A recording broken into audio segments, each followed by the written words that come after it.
Hi, this is Zak Mir, editor of Spreadbet Magazine, with a look at some bulletin board hero stocks on Tuesday, August the 12th. And I'm starting off with Hurrucan Energy, which is continuing to deliver on the promise that the stock gave after the unfilled gap to the upside at the end of June. This is a typical maneuver that you see in the strongest of situations. You can see it on Lenny Gas and Oil, and you can see it also on Roxi Petroleum, which I'll talk about a bit later. Situation now, there's been a decent consolidation and then rebound off the 50-day moving average at 37.8 pence. End of day close above the 20-day moving average, just below 42 pence, the overnight close. And we're looking to see the shares really head towards the top of rising February trend channel at 59 pence over the next 2 to 4 weeks.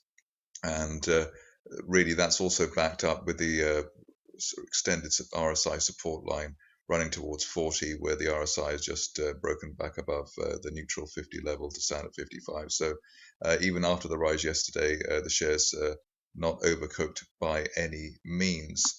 Next up is Roxi Petroleum, which I just mentioned a minute or so ago. Here we have the same unfilled gap to the upside, that same sort of setup, which you see in the strongest of the situations. And obviously, Roxi has delivered on that promise in spades.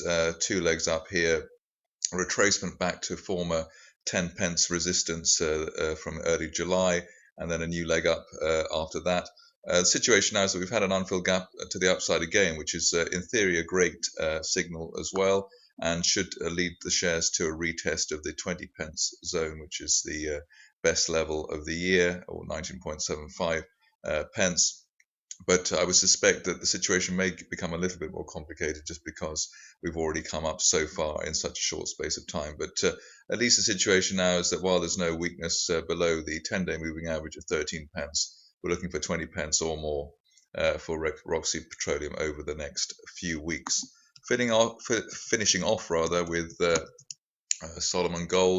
SolGold rather, and here we've got a rebound off the floor of a falling trend channel from earlier this year. Support zone towards 5.5 pence within that channel.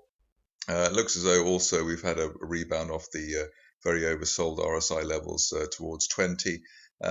If you're an aggressive bull, a fan of the stock, and also obviously think that gold is looking solid at the moment, you may buy at current levels. Otherwise, maybe wait for an end of day close above the 10-day moving average at 6.63 pence before going long. The target after that, even after giving away a little bit of the upside initially, is towards 10 pence again, which is the June resistance zone.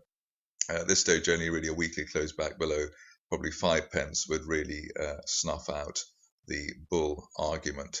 That's it from me. More updates at spreadbetmagazine.com.